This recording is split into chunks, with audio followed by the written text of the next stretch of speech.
রাজ্য জুড়ে যুবসাথী প্রকল্পে আবেদনের ঝড় উঠেছে। ক্যাম্পগুলোতে ভিড় উপচে পড়ছে। সবাই ভাবছেন ফর্মটা ফিল আপ করে জমা দিলেই বুঝি আগামী মাস থেকে 1500 টাকা করে ব্যাংকে ঢুকতে শুরু করবে, তাই তো? দাঁড়ান, আসল সত্যটা জানলে কিন্তু আপনার মাথায় হাত পড়তে পারে। জমা দেওয়া হাজার হাজার ফর্মের মধ্যে অর্ধেকের বেশি ফর্ম কিন্তু বাতিল হতে চলেছে। হ্যাঁ, আপনি ঠিকই শুনেছেন, ফর্ম জমা নেওয়া হচ্ছে ঠিকই, কিন্তু টাকা সবাই পাবেন না। এখন প্রশ্ন হলো, আপনার ফর্মটি কি সঠিক জায়গায় আছে নাকি বাতিলের খাতায় চলে গেছে? আপনি কি আদৌ টাকা পাবেন? আজকের ভিডিওতে একেবারে ভিতরের খবরটা জানাবো, যেটা হয়তো ক্যাম্পে কেউ আপনাকে বলছে না। আজকের ভিডিওটি প্রত্যেকটি বেকার যুবক যুবতীর জন্য অত্যন্ত গুরুত্বপূর্ণ, কারণ কষ্ট করে লাইনে দাঁড়িয়ে ফর্ম জমা দেওয়ার পরেও যদি দেখেন ব্যাংকের অ্যাকাউন্টে টাকা ঢুকলো না, তখন আফসোসের শেষ থাকবে না। আজকের ভিডিওতে আমি আপনাদের জানাবো কেন বেশিরভাগ ফর্ম বাতিল হচ্ছে, কাদের টাকা পাওয়ার সুযোগ সবচেয়ে বেশি, এবং রাজ্য সরকারের অন্য কোনো প্রকল্পের সুবিধা নিলে যুবসাথী আপনার হাতছাড়া হবে কিনা। ভিডিওটি একটু না টেনে শেষ পর্যন্ত দেখুন, কারণ একটি ভুলের জন্য আপনার 1500 টাকা হাতছাড়া হতে পারে। আর যারা চ্যানেলে নতুন, এখনই সাবস্ক্রাইব করে নিন, এবং যদি পেজ থেকে দেখেন অবশ্যই পেজটি ফলো করে নেবেন, এবং অবশ্যই এই মুহূর্তে এই ভিডিওটি সকলকে শেয়ার করে জানিয়ে দিন। সবার আগে একটি খুব জরুরি টিপস দেই। আপনি যদি একজন মাধ্যমিক পাস বেকার যুবক বা যুবতী হয়ে থাকেন এবং এখনো আবেদন না করে থাকেন, তবে আর এক মুহূর্ত দেরি করবেন না। কেন জানেন? কারণ এই প্রকল্পে কিন্তু ফার্স্ট কাম ফার্স্ট সার্ভ বা আগে আসলে আগে পাবেন, এই নীতিতে কাজ হওয়ার সম্ভাবনা প্রবল। গোটা রাজ্য থেকে লক্ষ লক্ষ আবেদন জমা পড়ছে, তাই আপনি যদি শেষ দিকের জন্য বসে থাকেন, তবে আপনার আবেদনটি অনুমোদনের তালিকায় অনেক নিচে চলে যেতে পারে। তাই ক্যাম্প বসা মাত্রই বা অনলাইন পোর্টাল খোলা মাত্রই সবার আগে নিজের আবেদনটি নিশ্চিত করুন।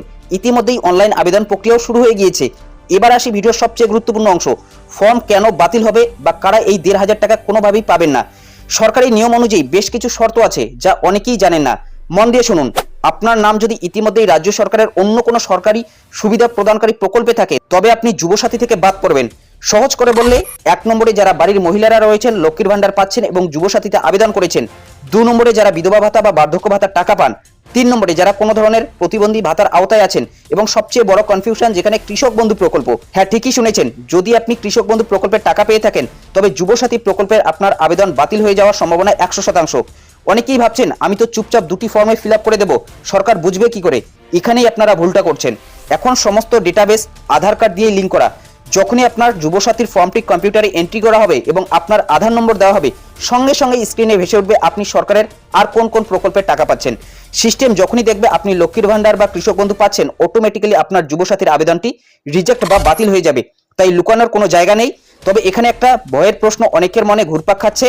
অনেকে আমাকে কমেন্ট করছেন, দাদা আমি না জেনে যুবসাথীতে আবেদন করে দিয়েছি, কিন্তু আমি তো লক্ষ্মীর ভান্ডার পাই, তাহলে কি আমার লক্ষ্মীর ভান্ডার বন্ধ হয়ে যাবে? উত্তর হলো না, একদমই না। নিশ্চিত থাকুন, আপনি যদি যুবসাথীতে আবেদন করেন, তবে শুধুমাত্র আপনার যুবসাথীর ফর্মটাই বাতিল হবে।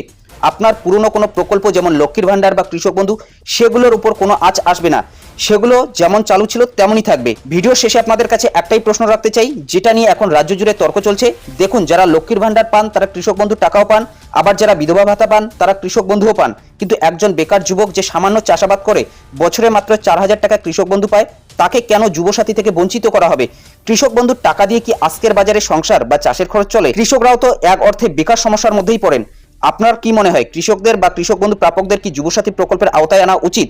আপনার সুনিশ্চিত মতামত অবশ্যই নিচে কমেন্ট বক্সে জানাবেন। আপনার দাবি তুলতে পারেন যাতে নিয়মটা একটু শিথিল করা হয়। ভিডিওটি ভালো লাগলে লাইক করুন এবং বন্ধুদের সাথে শেয়ার করে সতর্ক করে দিন। দেখা হচ্ছে পরের ভিডিওতে। যদি ভিডিওটি ভালো লাগে একটি লাইক করে দেবেন, চ্যানেলে নতুন হলে চ্যানেলটি সাবস্ক্রাইব করে নিন, পাশে থাকা বেল আইকনটি প্রেস করে অল নোটিফিকেশনটি অন করে দেবেন।